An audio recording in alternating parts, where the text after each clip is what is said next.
Une fille qui a l'habitude de vivre seule sera différente de toutes les autres filles avec qui vous avez été en couple, c'est certain.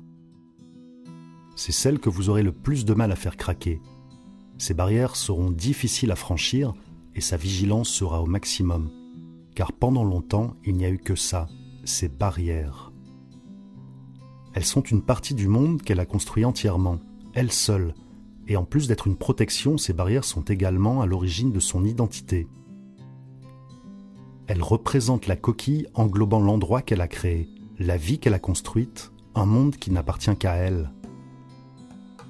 Et alors qu'elle la protège, la garde en sécurité, c'est également tout ce qu'elle connaît. Elle aura donc du mal à trouver un espace pour quelqu'un d'autre, et ce sera un défi pour elle.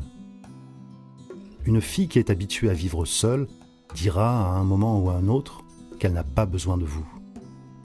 Elle va sortir des variations de « je peux le faire moi-même », « ne t'inquiète pas pour ça »,« je dois gérer cela », et elle vous paraîtra être une femme entière et indépendante comme vous n'en aurez jamais vu auparavant. Et dans une certaine mesure, tout cela est vrai. Elle peut probablement le faire seule. Vous ne devez pas vous inquiéter à ce sujet, elle est capable de tout gérer. Mais ce n'est pas parce qu'elle peut le faire elle-même et qu'elle n'a pas forcément besoin de vous qu'elle ne veut pas de vous. Ce n'est pas parce qu'elle peut parcourir la route seule qu'elle n'apprécierait pas votre compagnie. Après un certain temps, vivre seul devient un espace sûr et confortable. Se répondre à soi-même est plus fiable. On ne doit s'occuper que de soi. Et même si parfois il y a la solitude, c'est une solitude habituelle, plus légère. C'est une solitude qui finit par devenir familière et acceptable. Et quand quelqu'un d'autre arrive et bouleverse ce monde et cette solitude, cela crée forcément une secousse. C'est un bouleversement non seulement dans son monde, mais dans sa routine, dans ce qu'elle connaît. Et ainsi, pendant un certain temps, il y aura certains ajustements. Il y aura des hauts et des bas, certaines concessions à faire. Il y aura peut-être une certaine crainte de l'avenir. Non seulement parce qu'elle tentera de vous laisser entrer dans son monde, de vous inviter dans une vie qui auparavant était seulement la sienne.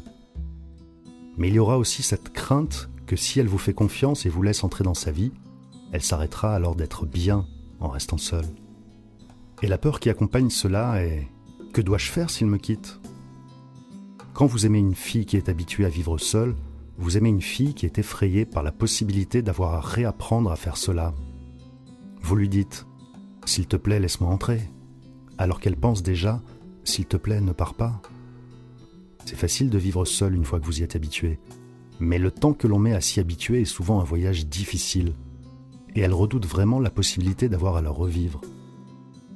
Donc, quand vous aimez une fille qui est habituée à vivre seule, s'il vous plaît, soyez prête à rester. Soyez prête à lui tenir la main quand elle dira « je peux le faire moi-même ».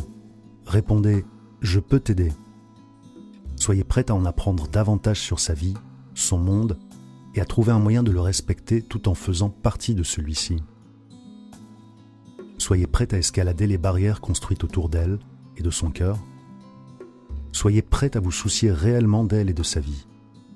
Parce que quand vous le ferez vraiment, elle sera prête à ne jamais plus vous laisser partir.